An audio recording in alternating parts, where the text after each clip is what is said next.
Sabi ng mga kumukontra sa mga Duterte, magnanakaw daw ang mga Duterte, kurap. Pero tingnan nyo, kabihedor, ang mga Duterte, hawak nila ang Davao City. Tingnan mo naman ang pag-unlad ng Davao City, diba? Napaka-class talaga. Yan masabi ko. Sinasabi nila ang mga Duterte kurap. Habang hinawakan ng mga Duterte ang Davao City, hindi natin masabi ang kurap. Bakit? Bukod sa makikita natin kung gaano ka malaking improvement ang Davao, diba? At saka sa buong Pilipinas, ang Davao City lang ang walang utang, diba? Ang ibang mga syudad, lalaki ng mga utang, diba? Pero ang Davao City, kahit piso walang utang. Kahit i-share nyo yan, saan kayo makakita ng syudad na walang utang? At saka puntahan nyo ang mga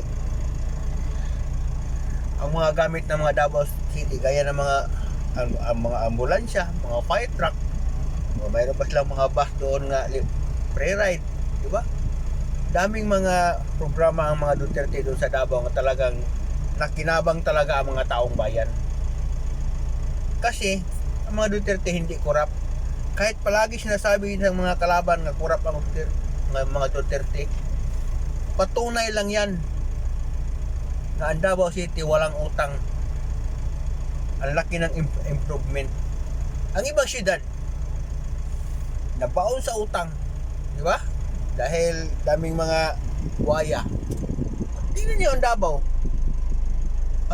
Kahit iano nyo pa yan, puntahan nyo, kayo mismong pumasyal, umikot sa Davao, makikita nyo kung gaano kaganda, gaano kalaki ang improvement ng Davao City, diba?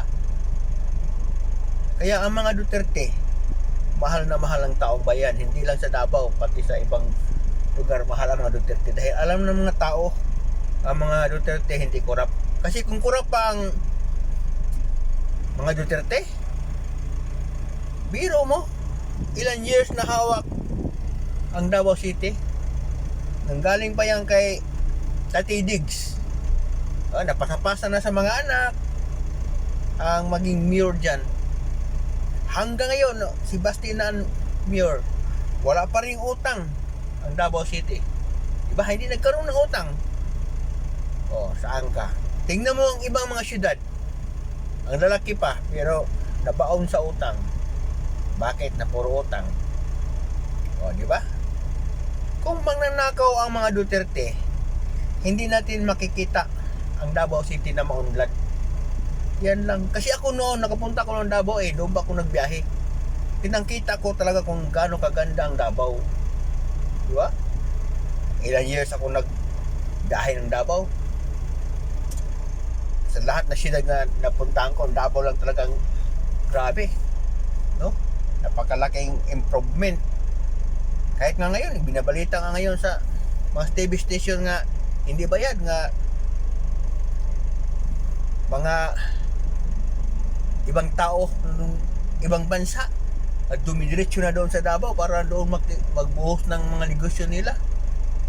Dahil ang mga tao sa ibang bansa nagtitiwala talaga sa mga Duterte. Kaya hindi na dumadaan sa ibang siyudad, diretso na sila sa Davao para doon sila magbuhos ng pera nila para sa magnegosyo. Kaya laki ng improvement ng Davao City. Ngayon, sinasabi nyo mga Duterte, korap, mananakaw. Kita nyo naman, diba? Kahit tingnan nyo ang Davao, diba? Yan naman ang masasabi ko sa inyo. Kung sino yung palaging nagbibintang, tingnan nyo ang background, diba? Yun ang buhaya. Ay nako.